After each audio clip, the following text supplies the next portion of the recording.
Good morning. It's a cold one out there today. So, I just noticed a lot of you guys out there with motorhomes and campervans, you don't use them during the winter. Probably because it's pretty cold. It's about -2 out there just now, and we've got a light dusting of snow just south of Glasgow.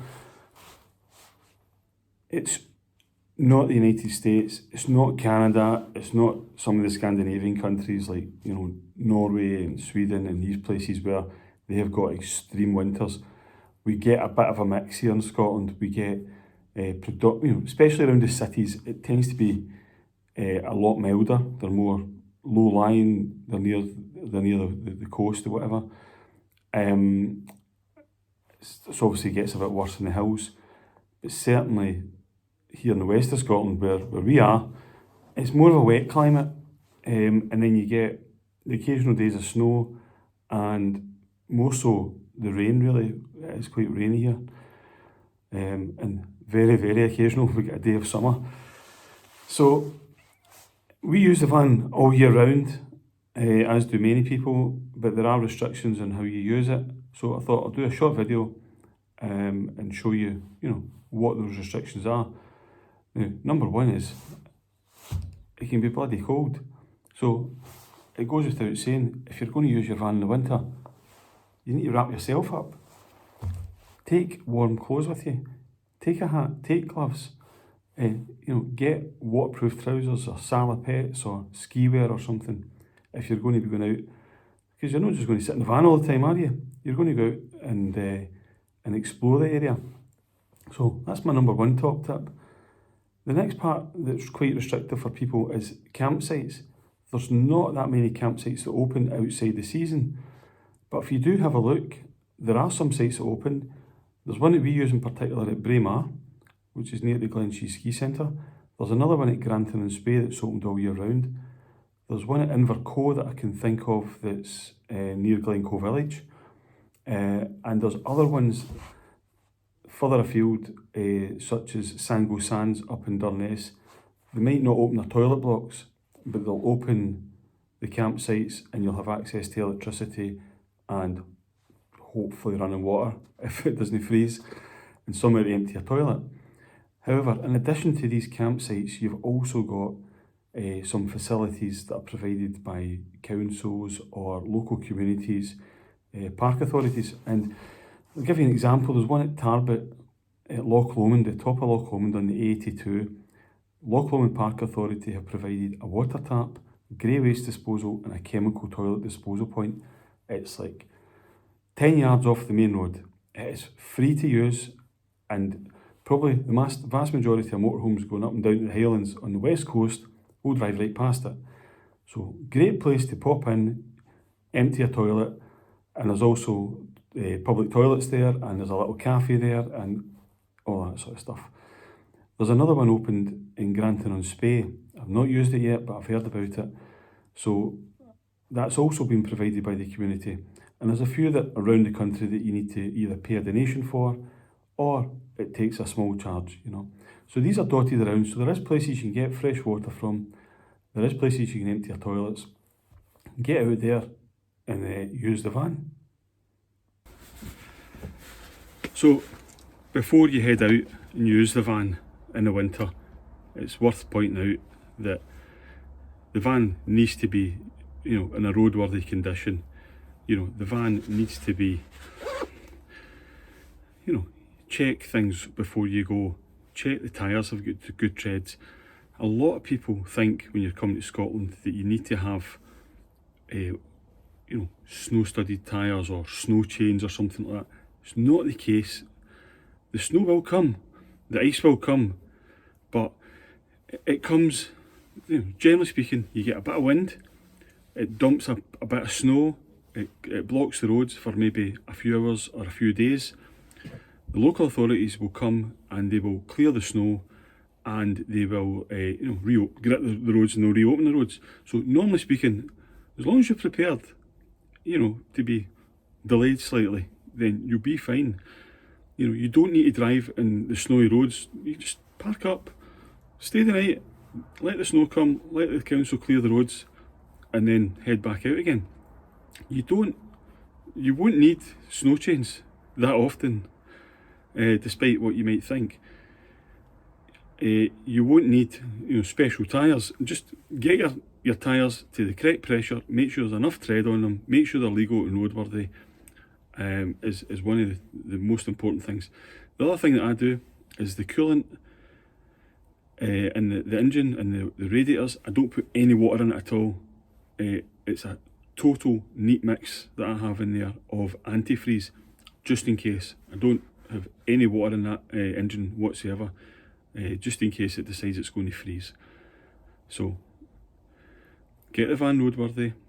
And the other thing that we do, and tends to do, happens in rural Scotland, is plenty of fuel, plenty of gas, plenty of provisions, plenty of food on board, plenty of warm clothes. Be prepared in case you do get stuck or you need to pull in for a few hours or a few days.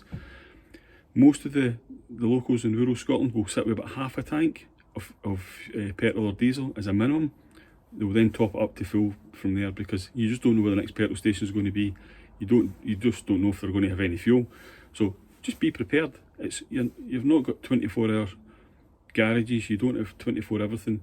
But having said that, you're not usually that far away from the next town or the next village anyway, so it's doable, it's manageable. The next thing you want, one of these, snow shovel. Stick it in the boot, stick it in your bunk, stick it somewhere, just in case you get stuck. People will stop and help you, but you need to be able to help yourself as well, so just be organised. You get stuck, you need to dig a wee bit of snow out, do that. Generally speaking, before if you can't get out, there'll be half a dozen people who will stop and they'll give you a push. So don't be too worried if you do get stuck in a bit of snow or ice. It happens to us all. So you just have to be prepared for it when it comes.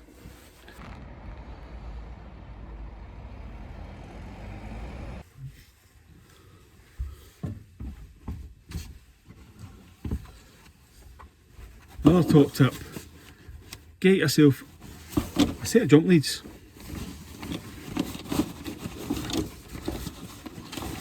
And one of these things, a booster pack.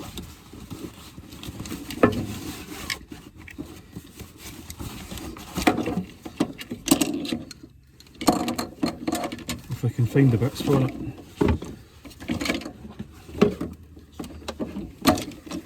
Here we go.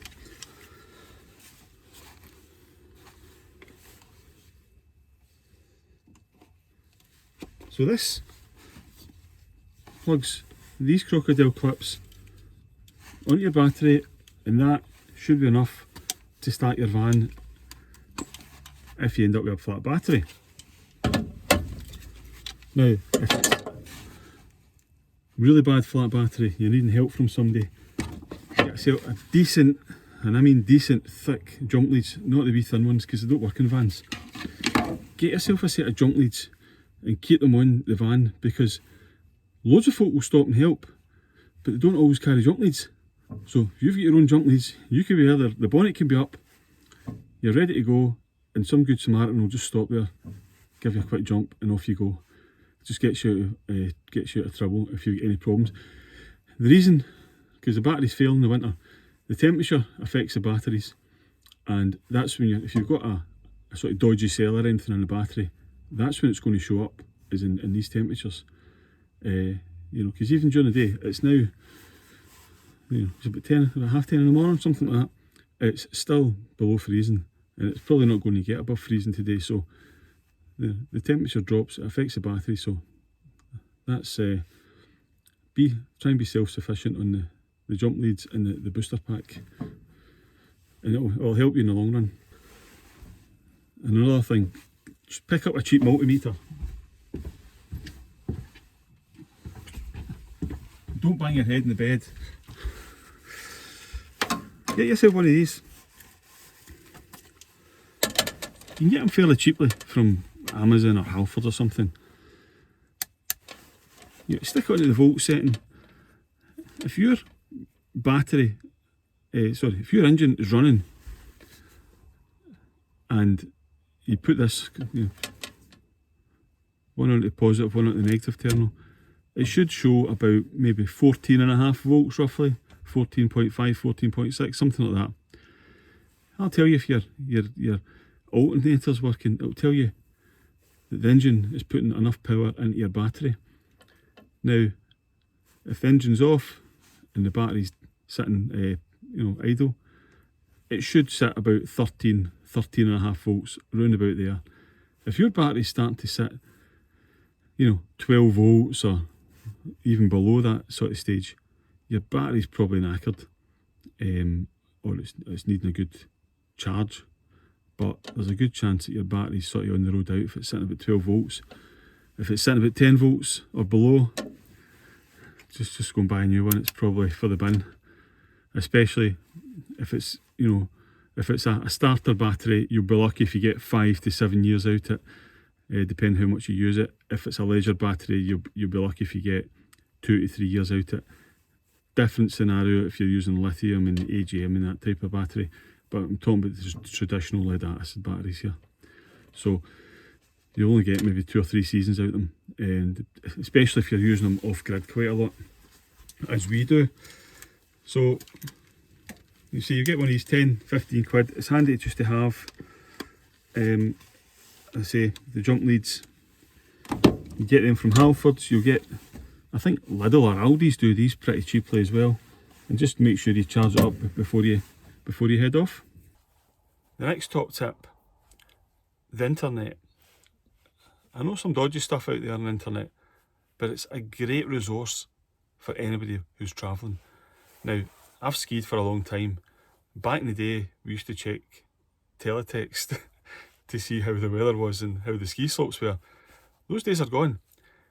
There is webcams everywhere. Log on to Transport Scotland's website or their app on your phone.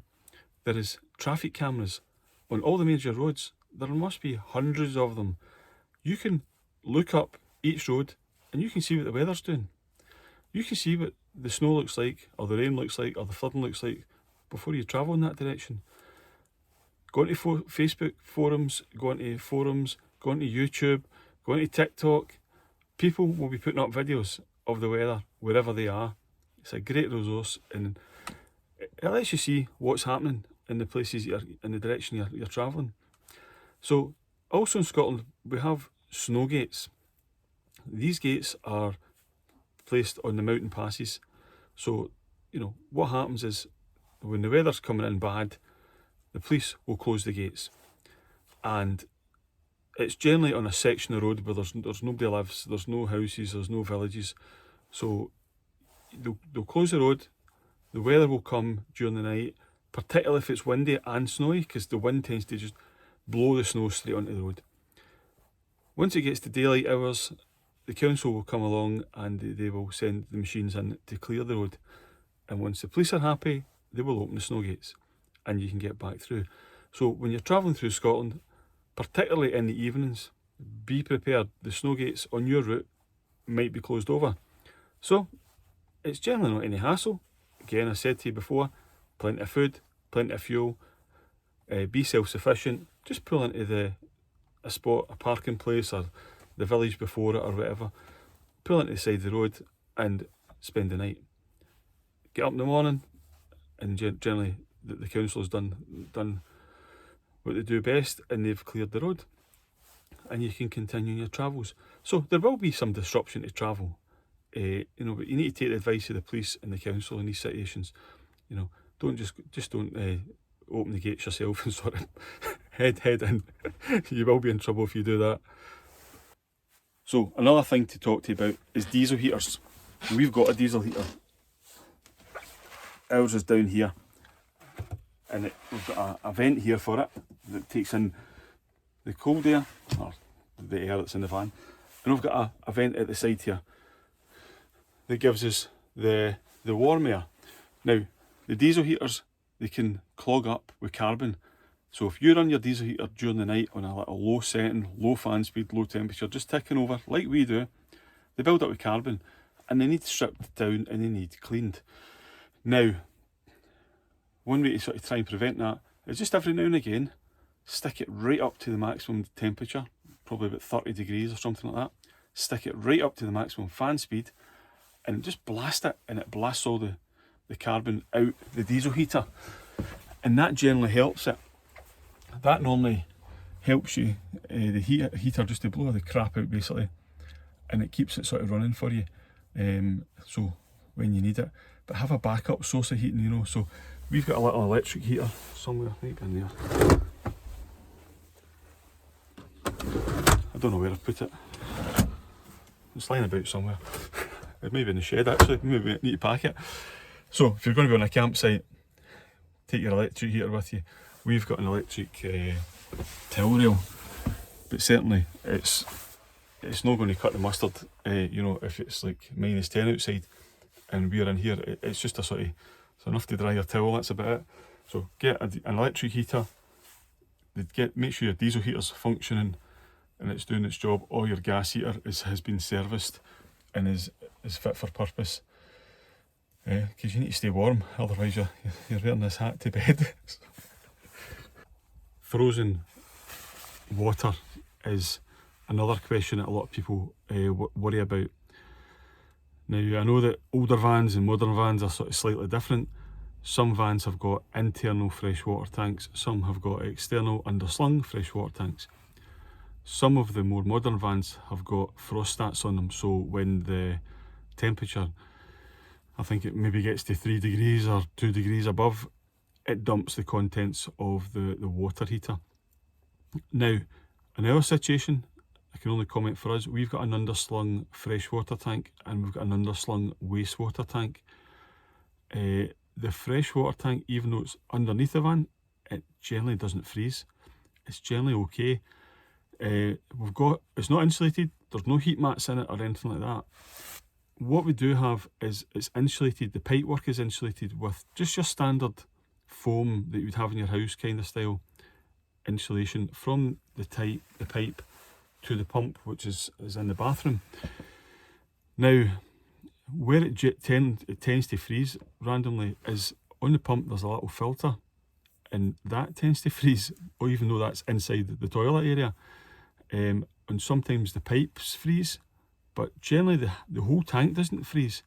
It seems to sort of remain okay.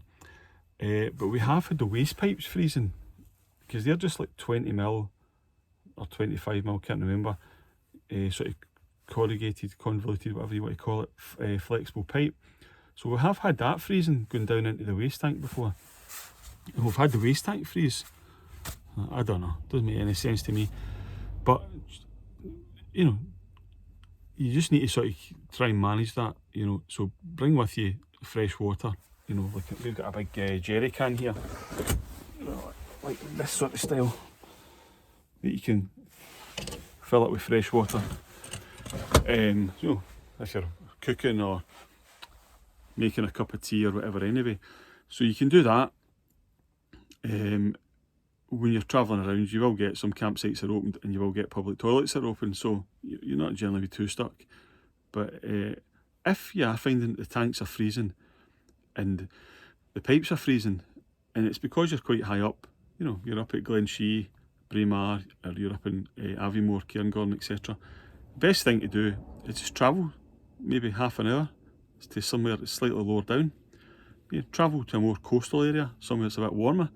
Generally speaking, everything will thaw out again, and they don't tend to cause any, you don't tend to get burst pipes or anything. If it does freeze, it tends to sort of blow it off, but it's usually okay. If you're in the van and using it and everything, it's usually okay. When it's parked up at the house, I've got the taps, all the water's drained out the van just now. The taps are in the up position in the middle, there's no water in them, and I leave them like that and they're fine. I've drained all the water out the hot water tank as well, and everything's out the system. So that isn't really the issue. I did have once years ago that the shower head froze over and I had to replace the shower head. But that was my own stupid fault. That was because I'd left the water on and forgot to drain it. So yeah, if you're worried about the water, you drive to somewhere slightly warmer. Now there is a slightly, I'm not going to condone this sort of behaviour, but you can get away with this if you want to. This is an old trick some mechanics will teach you. I'd get a disposable barbecue, light the disposable barbecue, and slide it underneath the van if you think you've got a frozen tank. Don't put it too near the van. Just sort of, this is at your own risk, right? I'm not taking the blame when you start setting your vans on fire here, because I told you to do something. Slide it underneath your water tank or underneath your pipes, giving it enough clearance, and what should happen is the heat off the barbecue should be enough just to thaw the pipes. Now please be careful with that advice. I don't want you commenting back, oh, I've melted my water tank and I've set my van on fire. That's up to you, but that's just another tip that mechanics used to do, some plant operators used to do back in the day. With the diesel used to freeze in the fuel tanks, and in the filters used to stick a wee barbecue underneath them, just to heat up the tanks. That was an old school way of doing it, but that's at your own risk.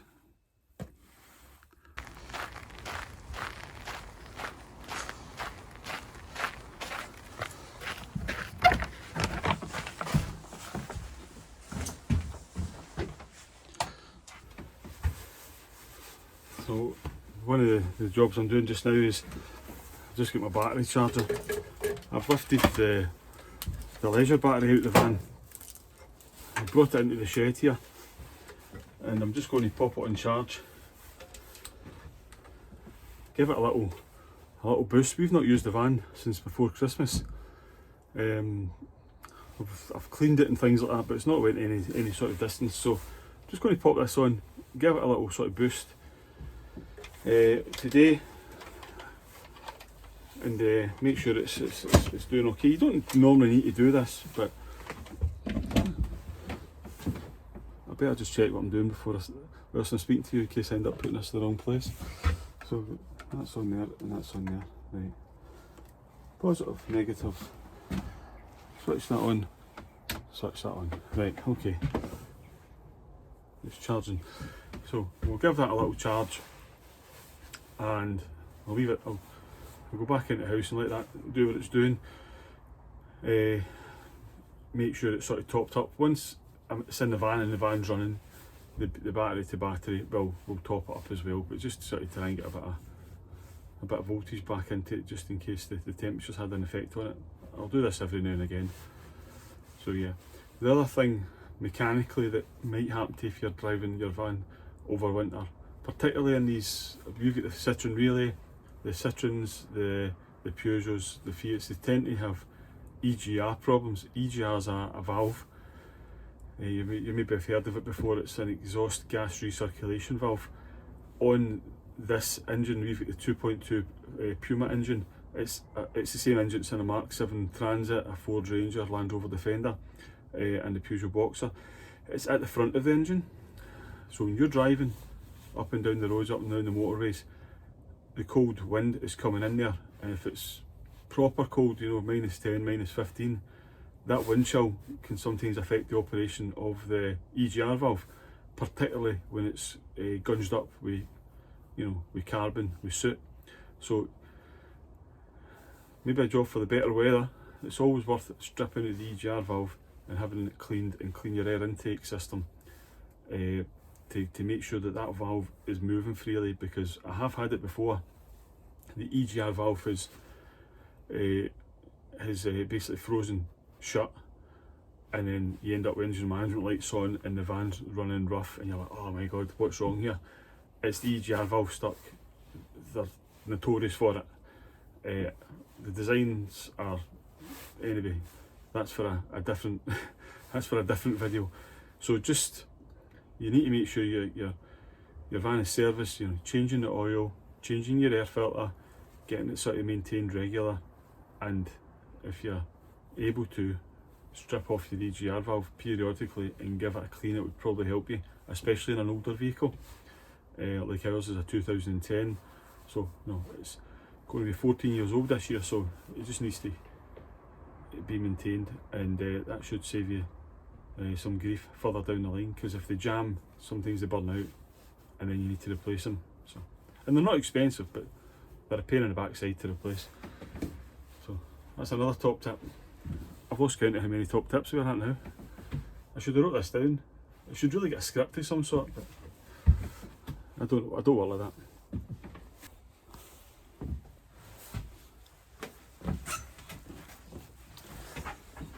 Something else I need to show you. Couldn't remember where I put them. These things. These are covers.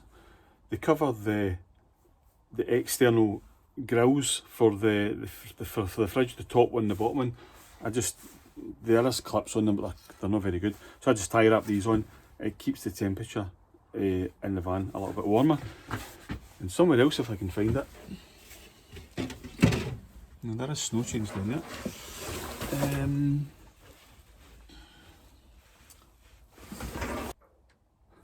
Found it. It was in the wrong part of my racking system here. I know this looks disorganised, but I know where things are. This thing here is a windscreen cover. It's thermal. You've got the inside covers to keep you warm, but this thing here wraps around the outside of the van. And unless it's windy, if it's windy it rattles about a little bit, but if it's cold, snowy, icy, it keeps the inside of the van a lot warmer. Snug as a bug in a rug.